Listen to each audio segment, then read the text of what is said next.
we've taken in our office, and I think more and more are acknowledging this. The decision we have to make in this country is whether it's very similar to the decision that our country had to make in the 1930s about electrification. There was no economic model that could justify getting electricity to that farm on the dirt road in Kirby, Vermont. But there was a social decision that we made as a country that all of us had to be connected, that electricity at that point was a necessity, and we did it.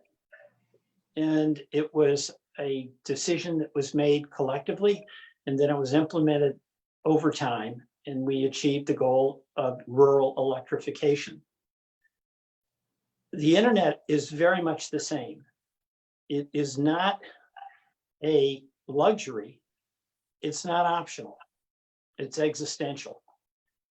And this COVID crisis is establishing that beyond any possible dispute. You know, so much of our medicine has been done through telemedicine now. It makes a huge difference, and the telemedicine is showing that in many cases, doctors say they have more intimate interactions with their patients. All of our businesses, everybody who's got a job has to work at home. You can't do that without high-speed internet. And of course, a huge, sorry, I just got interrupted. And a huge issue is how do we educate our kids? And it's one thing when it's homework. And Jessica, you've been the champion of that.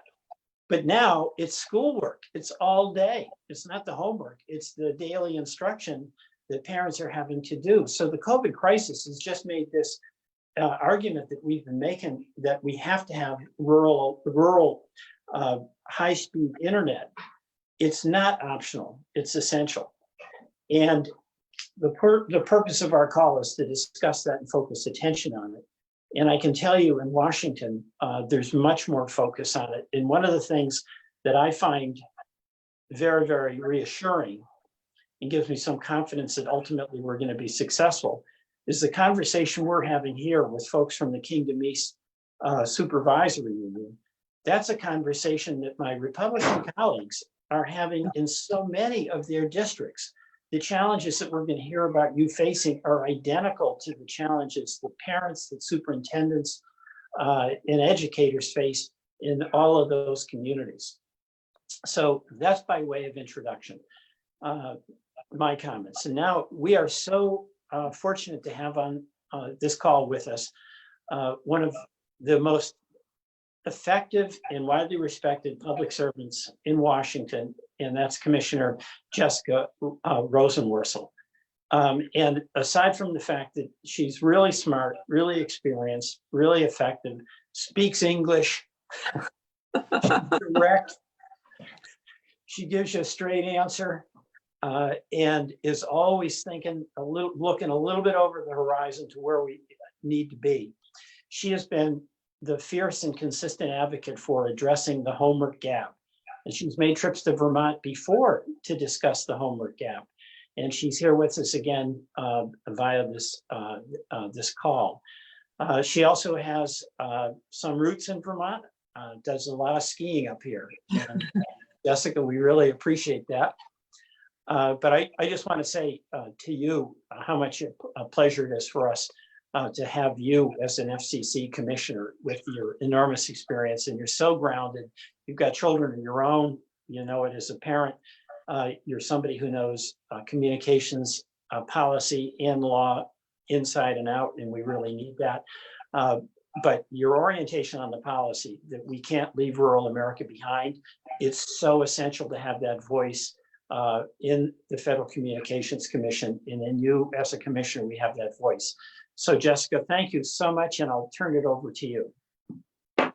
Thank you, Congressman Welch, for such kind remarks. I also want to associate myself with everything you just said. I believe it all from front to back, and I appreciate what a smart and graceful advocate you've been for these matters. And also for Vermont, because I'm a New Englander. I grew up in Hartford. My family has for 3 decades had a little place in a speck of a town near Manchester.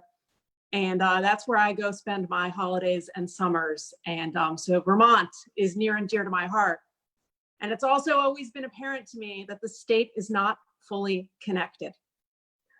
And while there's some occasional joy when I go up there on vacation of having my office not totally be able to track me down, the reality is there's no place in this country that is going to be able to thrive in the 21st century without having widespread internet access. We got to fix it. And we got to do something just as audacious as we did last century with rural electrification.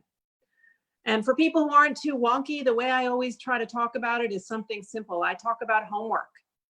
Because when I was growing up, you just needed paper, a pencil, and my brother leaving me alone. You didn't need the internet. But today you can't go to school without the internet. Homework requires the internet. But now all of class requires the internet. We got 50 million kids in this country out of school. We're telling them to go to school online, but so many of them, especially in rural areas, can't get there and can't make it happen. Now, schools and communities, especially in rural America, are doing some amazing things, trying to put out maps of Wi-Fi hotspots. I know the government in Vermont's done that. They're sending out school buses with Wi-Fi on them to communities that are least likely to be connected. But I just want to submit to you right now that we should be able to fix this. We should be able to solve this problem just like we did with electricity in the last century. And I definitely want to make it happen. And I want to make it happen in my New England backyard. So thank you for bringing folks together today to talk about it and how we're going to solve this. Thank you, Commissioner. Thank you very much. And now Superintendent Batso-Jorns, your brother is Bill. Are you there? Bill is my cousin. He's my first cousin. Your cousin. Well, Yeah. Wonderful person. But thank you so much for being here. And you're on the front line, Superintendent Kingdom East. You've got to contend with the enormous limitations that result from really poor coverage and what that means to your ability to educate the kids in your district. And we'd love to hear from you. Thank you very much, Representative Welch and Commissioner Rosenworcel. I appreciate you letting us speak today. And I want to start by when I was getting my doctorate degree prior to becoming a superintendent, I did a research study in Finland. And after visiting Helsinki, my daughter and I went up to above the Arctic Circle to the international reindeer races. And I wanted to buy some reindeer pelts. And we didn't have enough cash. And the guy there whips out his internet unit from his breast pocket and says, "Oh, here in Finland, it's a constitutional right to have internet access." Wow. And the FCC defines broadband as a service, not a utility. And until we change it to being a utility, places like Kingdom East, and this is our district right here, we're going to have over 2,000 people who don't have good accessibility. And we had, for instance, VTEL said that they looked at the map and they said, okay, we can do 60 hotspots with families, but it ended up we could only do 2 because we didn't have the cell towers to transmit in the hollows.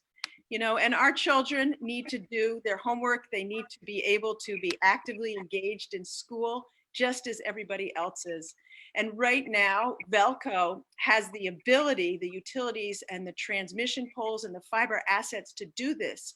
But our big companies like Charter and Consolidated, it's not economically viable. So smaller companies like New England Wireless and the Cloud Alliance, they have less barriers and they can deploy. So our children who are at home doing their schoolwork can get access, and we don't have to rely, or they don't have to be stuck not able to use the internet.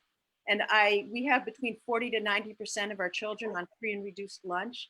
And my husband is a teacher, and I will see him playing Yahtzee with young children. And what will happen is one moment he'll have a child there and then they'll disappear and he won't hear from them for a few days. And I right now am not at home because I don't have reliable wireless. I was worried that I wouldn't have reliable wireless.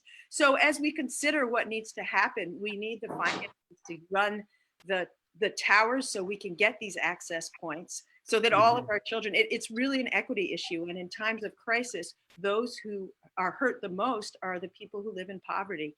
And that's why we're struggling. And we know that the education is the foundation of our democracy. And if we want to launch our children into this next generation of being leaders, we really need to be able to have them have equal access to schools.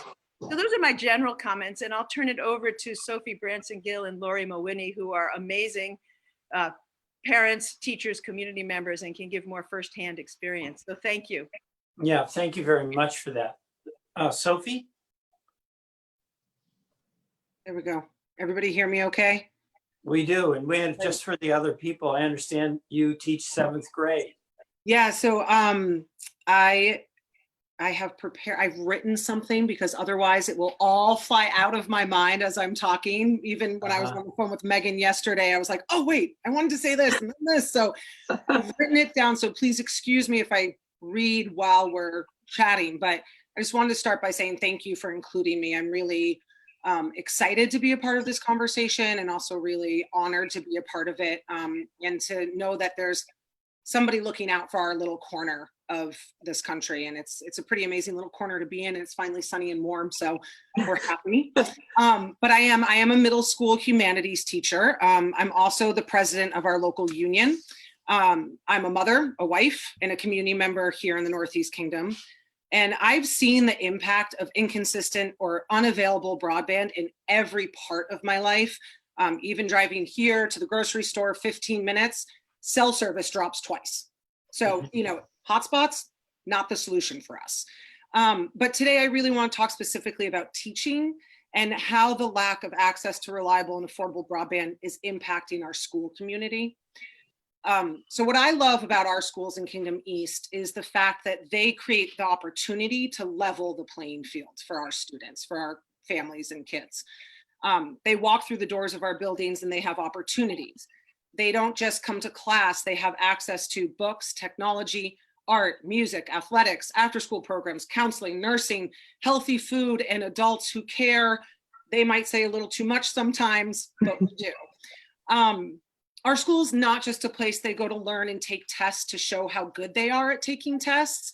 It's where they go to create connections, to try new things, to get pushed by their teachers, to reach higher, and then turn around and push us right back to do the same thing. It doesn't matter what's going on outside of those doors for those 8 hours. We offer opportunities, which in turn creates equity. But it's more than just equity for us. It's really about 4 things for me personally. It's, yes, creating access to opportunities to advance equity, but also creating engaging and authentic learning for our students to tackle hard topics and face hard history. It's about building a community within our school, our town, our state, and our nation. And finally, it's about progress in all its varied forms. And this is where the technology comes in, especially now when our doors are shut and our buildings are closed to our kids. Our school is progressive, Burketown School, where I teach, as we are moving towards project-based learning, creating opportunities for kids to dive into a topic of high interest, direct their own learning, research, create connections with mentors, and present their final products to meaningful audiences. Teachers act as guides in this process. We ask questions, provide resources, point kids in the right direction, and give timely and relevant feedback when they need it most. But how can we do this now without face-to-face interactions? Simply put, we can't if even a fraction of our students can't access broadband internet. In a classroom, I wouldn't say 15% of the kids don't get to participate today, but that's essentially what we're saying to kids and families right now. So in a district where, like Jen said, we range from 40 to 80 higher % of low-income families, how can we accept a parent paying any amount in data overage fees because they have to use their cell phones to access learning materials? Or how can we accept families? I had a family say this to me: we've run out of internet and our child won't be available for a week until it re-ups. We can't accept that. How do we even get materials to students who don't have access at all? So if education is about creating access to opportunities, engaging in authentic learning, community, and progress, we're falling short. And just to end, we never know what or who a child can become until they are given the opportunity to show us. And how can we offer those opportunities if our students can't access them? How do we engage them in their learning if we can't reach them? And how do we create connections without a connection? We can't do any of that. And I know in Vermont, we want to be at the forefront of progressive education. I see it every day in our teachers, but we simply can't do that without the infrastructure in place. So that's my spiel from the teacher point of view. Well, that's reality. Yeah. That's very well put. And I'm really quite touched by that term, running out of internet. It's just gotta be accessible and affordable. But that, you just can imagine what it's like for a parent to have to say that. It's heartbreaking. Yeah, but thank you. And our last speaker is a parent who has 2 children in school. And I understand you've got, Lori, you've got 2 teenagers. So you're coping with this. And we really look forward to hearing what you have to say. Yeah. Well, I am one of those parents who has run out of internet. So describe that when that happens. So we live here, obviously in the Northeast Kingdom.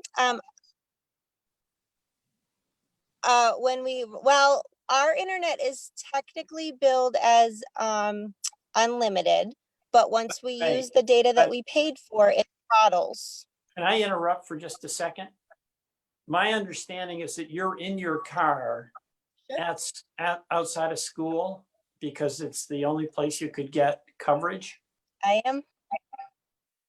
All right. I think that's Yep, important. outside the school or in town. Go ahead. Places that but at home the video chat it is way too slow.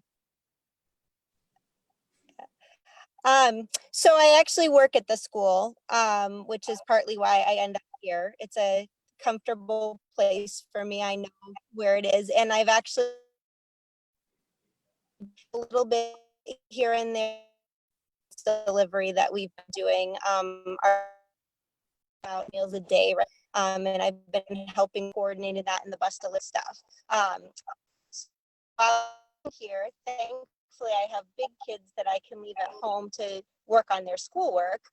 Though after about the first 2 weeks, it became clear to me that they weren't actually accessing all of the schoolwork. They were sending their teachers emails saying, oops, I couldn't connect. So we had to fix that real fast because I have they're both usually honor students, and getting the progress report saying that they weren't really reaching honors status, that will wake up I'm having my meetings and we get them connected that way.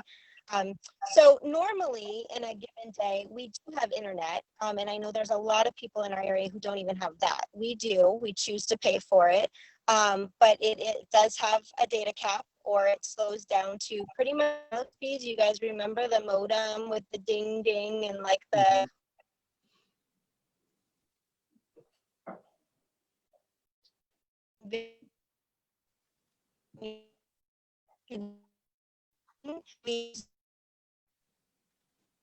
and it's called data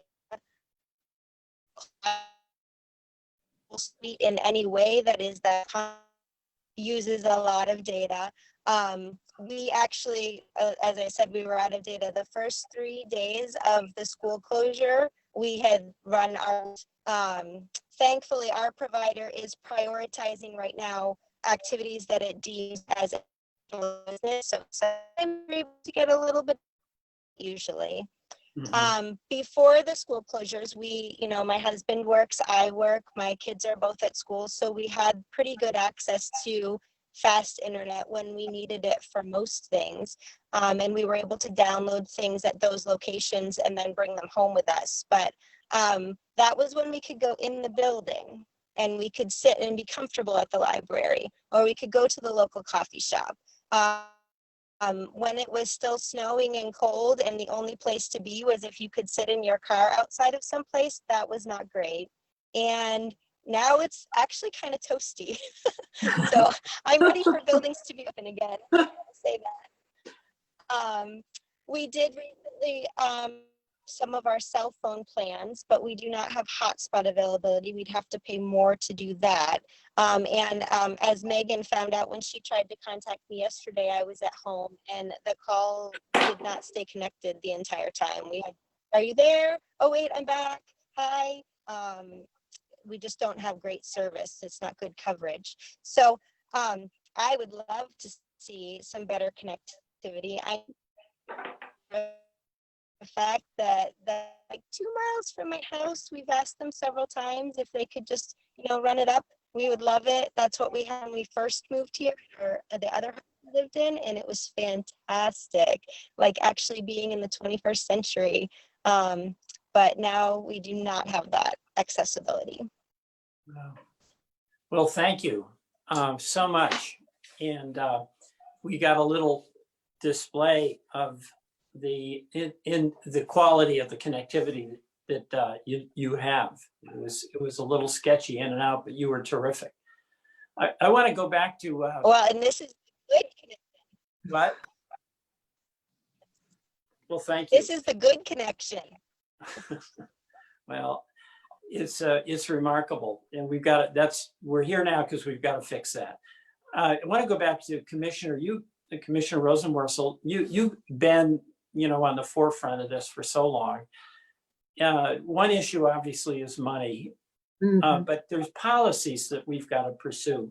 And what are some of the things you see that would allow us to implement the build out of that high-speed internet? And I know you and I have talked about the fact that we want to future-proof anything that we do, so that we don't settle for something that's better than what Lori has now, but is still way less than what she needs and what her kids are going to need. So could you just talk a bit about some of the things you've been wrestling with as a commissioner? Yeah, absolutely. First of all, thank you so much. Hearing from a superintendent, the kind of teacher I want my kids to have, and a parent who's wrestling with this in a parking lot. It brings it so close to home, and it reminds us we just have so much work to do. Now, when it comes to the FCC, I think we really have to start with something very simple. And that's, we've got to improve our broadband maps.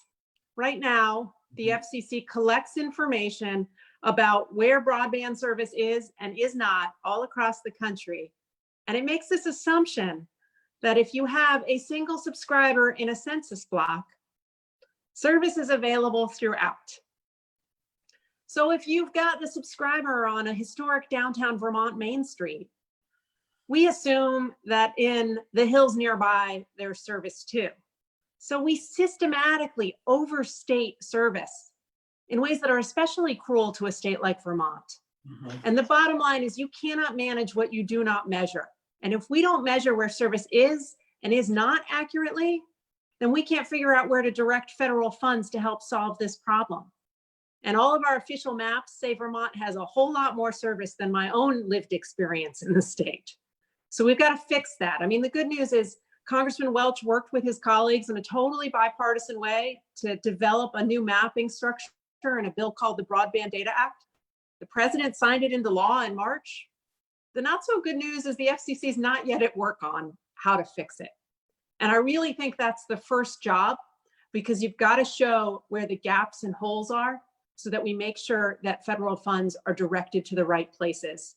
And right now, I think our official data suggests a whole lot more service in Vermont than most Vermonters would recognize. You're totally right on that. Our public service department, I talked about this at a couple of hearings, you may remember, but they sent a person out in a car to actually do real world measurements and compare it to what the map said. And we were living in Washington in this la la land because all the maps said everything was great. We had 5G. And as I mentioned, a lot of these places where we supposedly had that, we had no G. So my hope is that you're successful in the commission. There's politics on the commission just like everywhere else. But again, this is so urgent that we've seen this with what's happened with COVID. So my hope is we'll be able to accelerate this. I want to go back to Superintendent Batsojorns. Do you, just on the basis of what you've been hearing, do you have any questions or comments you'd like to make? I do. I'm curious about the intersection between a utility and a business, because my understanding is Velco has all the utility transmission poles, fiber assets that can be used, but Charter and Consolidated in our region, they won't hook up because it's not profitable for them. So I'm just curious about the business aspect of it versus making it a right, just like Sophie was saying about our education is a right and everyone has access to it. Right. You know, Commissioner, could you address that? I mean, I've heard that question a lot. There's lines and poles and things. So you've got a smaller local company, like I'm on, where I live, we're on this entity called EC Fiber, which is a nonprofit. And they have been extremely successful wiring these very rural communities. I'm on an 8-mile dirt road and everybody has really good internet here. And it's a model, and this is what the superintendent, I think, is talking about, is community-based. And they don't have the same shareholder obligations that a big provider has. Are there impediments that we could address in Washington that would make us get to that model that the superintendent is talking about? Yeah, you know, there's a few things here. First, we've got to lower the cost to access to poles because that's infrastructure that's already in the ground, and making sure more entities can access it is important. But there's something very fundamental that you said just now and at the outset. We've got places in this country, and rural Vermont's one of them, where the business case for deployment is simply not as strong as more urban communities. And, you know, in the last few years of this administration, so much of the focus on extending the reach of broadband has been on, well, if we deregulate things a little more, we'll make it go further. If we roll back the rules a little bit more, we'll extend the reach of the networks. But I think we've got to start recognizing there are some communities in this country where making it profitable from the start is very difficult. So again, let's figure out where they are and let's borrow that model we used in the 1930s with rural electrification, where we figured out how to have cooperatives and public and private partnerships to come together to bring electricity to the parts of our country where the economics were hard. We've got to borrow that model and use it again. Now, in about half of our states, there are prohibitions on municipal broadband efforts and those kind of public-private partnerships I'm talking about. State legislatures have prevented them from taking place. It's my hope that if there's a subsequent bill with broadband build-out funds, that we prioritize the states that are willing to take a try and test out that proposition once again in the broadband age, because I think it will yield more quickly for rural areas. And all it's doing is borrowing a model that's really American. You know, when our forebears couldn't get a bridge or a road or a barn built, they came together as a community to make it happen. To me, this is no different. And there's something fundamentally American about communities trying to come together and do it themselves. And I want to make sure that fewer states prohibit that going forward, because I think it's holding back rural America. Wow, I totally agree with that. And you know, that's what I think the superintendent is talking about. She just sees that if it's a right, are we going to have models that allow us to deliver that service that is a necessity? And I have nightmares thinking about so many of those hearings that you and I were in, where it was this magic that if you just deregulated everything, that would be wonderful. Like fairy dust, you know? Yeah, but the economics are different for Boston and New York City than they are for Kirby and Concord and Kingdom East. Who else would like to make a comment or ask a question? Sophie or Lori, do you want to add anything? I just wanted to add one thing that we haven't really touched on yet, which is the impact on mental health and social emotional connections and stability with a lot of our kids who, you know, on a daily basis in a classroom or in school, I can see their face, I can interact, I can read them and see how they're doing and say, how are you today? Do you need someone? Do you need to talk? Do you need to check in? And those are some of our kids who don't have access.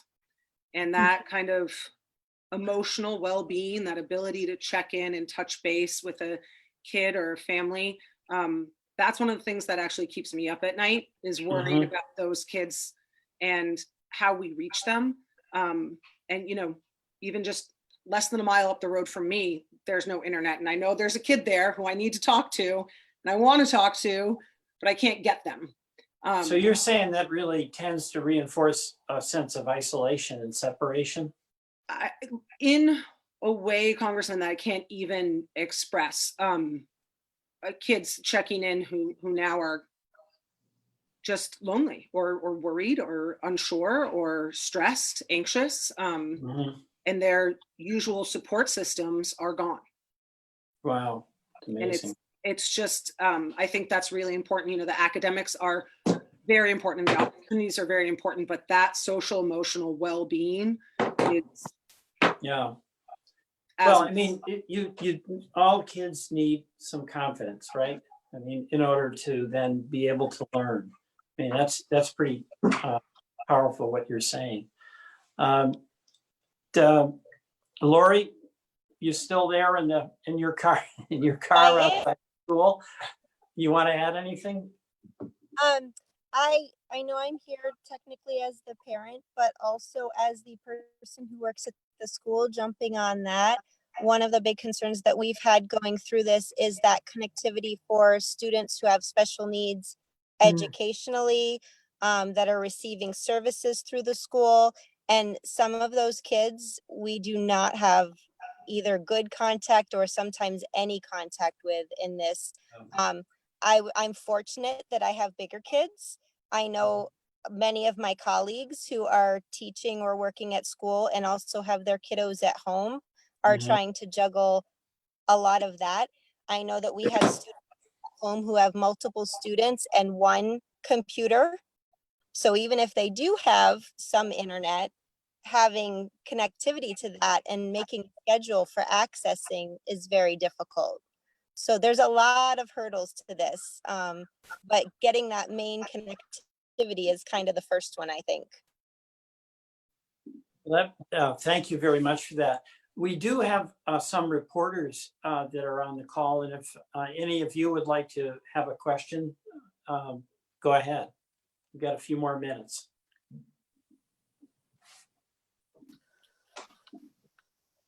Hi, Can you guys hear Peter, me? it's Amy Nixon. Yeah. Oh, go ahead. Sorry, Amy. John Dillon, Vermont Public Radio. Just a question for Jessica. What is, in the current climate, the current makeup of the FCC, what's the likelihood of really universal broadband taking hold as a national policy? You know, not even on the scale of Finland as a constitutional right, but just putting it front and center. Yeah, that's a really good question. And I'm going to tell you why I'm cautiously optimistic. Because before this crisis, I think a lot of people in Washington thought broadband was nice to have. But now, in this pandemic, it's become apparent it's need to have. School has migrated online, work has migrated online, healthcare has migrated online, business opportunities now require you're online. There is no one in Congress who's returning to their community right now and isn't aware of that fact. And that makes me both impatient and optimistic that we have to do something. We have to seize this moment where people recognize the scope of the digital divide and the homework gap and how we're going to solve these things, because we're going to have a national crisis if we don't assign high priority to this and make sure every community is connected. You need this to thrive in the 21st century. So let's learn from this moment right now and work together to make it happen. Thanks. What about the cost? I mean, estimates are in Vermont, it's $600 million just to, do broadband in the state of Vermont. Yeah. Fully. It's big, but I think that we have to recognize there's an even greater cost to consigning people in the state permanently to the wrong side of the digital divide. The state's economy, healthcare, and education won't recover unless we figure out a way to connect every community. It's that simple. Thank you, Jessica. Other questions?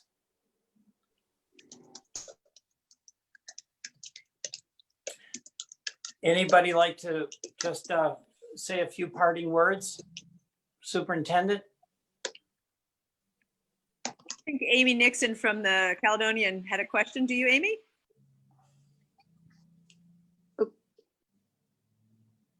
Hello, Jen? Jen? Yes? Yes, hi. Can you tell me how many students in Kingdom East really don't have access? How many kids? You showed the map with over 2,000 households. How many of your students are struggling? So to put an exact number on that is challenging, because I know that we recently gave out 6 phones or phone cards so people could just have phone access and talk to teachers on the phone. We're not even talking about internet. And then I know we have at least 65 families who aren't able to get on a regular basis. And then beyond that, we have people who have really bad connections who it's herky jerky. So, so I would say we have at least 20% who do not regularly have the ability to access their education through technology. Those are Thank rough you. numbers. And I understand. I'll make sure this. I do have something else I want to say is in the summer, and I don't know if Sophie can attest to this, she lives in Burke, Kingdom Trails, people come mountain biking. In the summer, people who cannot get online because so many visitors are here taking up the bandwidth. And not only is it for education, it's for the economic vitality. We know we will have people move here. And then what can we do? Is there something that we, the community, can do? Letter writing, contacting people to help you in these efforts? Well, you're doing it with your advocacy. You really are. And I have, what Commissioner Rosenworcel said, I have some optimism, and your other word was impatience. It's the same. But it's interesting. I'll just give an example. In the Energy and Commerce Committee, I'm on the Telecom Subcommittee. There's a couple of Republicans on there that are on a bill with us that would take spectrum and allow it to be sold to raise billions of dollars. And they're fiercely committed to having that money go into broadband build out, as opposed to have it go to these satellite companies that are wanting to take it.